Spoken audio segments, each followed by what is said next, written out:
এই রোগীটা আমার কাছে আসছে বয়স 60-এর উপরে, ব্যথাটাকে পিঠে।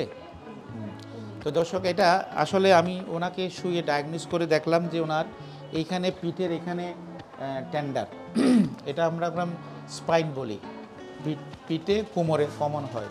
তো সুতরাং বয়স হলে এই হাড্ডিগুলো নরম হয়ে যায়, ক্যালসিয়ামের ঘনত্ব কমে গেলে মনগুলো খালো হয়ে যায়, এটাকে আমরা অস্টিওপোরোসিস বলি। তো দর্শক, অস্টিওপোরোসিস যখন আসবে আমরা ট্রিটমেন্টটা কি রোগীদের আমরা অ্যাজ ইউজুয়াল মেডিসিন, ফিজিওথেরাপি দিই।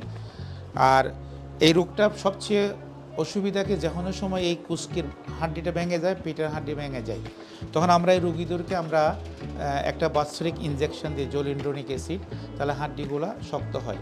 এবং ক্যালসিয়াম দিই, এবং ঘনত্ব বাড়ানোর জন্য আমরা কিছু অ্যারোবিক এক্সারসাইজ দিই, সাইকেলিং করবে, হাঁটবে। আর বিদেশে একটা এক্সারসাইজ, হ্যাঁ, মানে ড্যান্সের মতো, থাইসাই এক্সারসাইজ, অ্যারোবিক এক্সারসাইজ। আর আমরা ক্যালসিয়াম সাপ্লিমেন্ট দিই, তাহলে রোগীটা আর দ্বিতীয়বার কোনো এরকম ব্যাক পেন নিয়ে আসবে না, কোনো কমপ্লিকেশন হবে না। যেটা ফ্র্যাকচার, এটা ভেঙে যায়, আর কোমরে এটা ভেঙে যায়।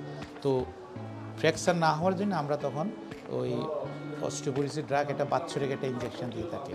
তো এতটুকু আজকে অস্টিওপোরোসিস নিয়ে আমি কথা বললাম। এটা ওল্ড এজের একটা ডিজিজ, কমন।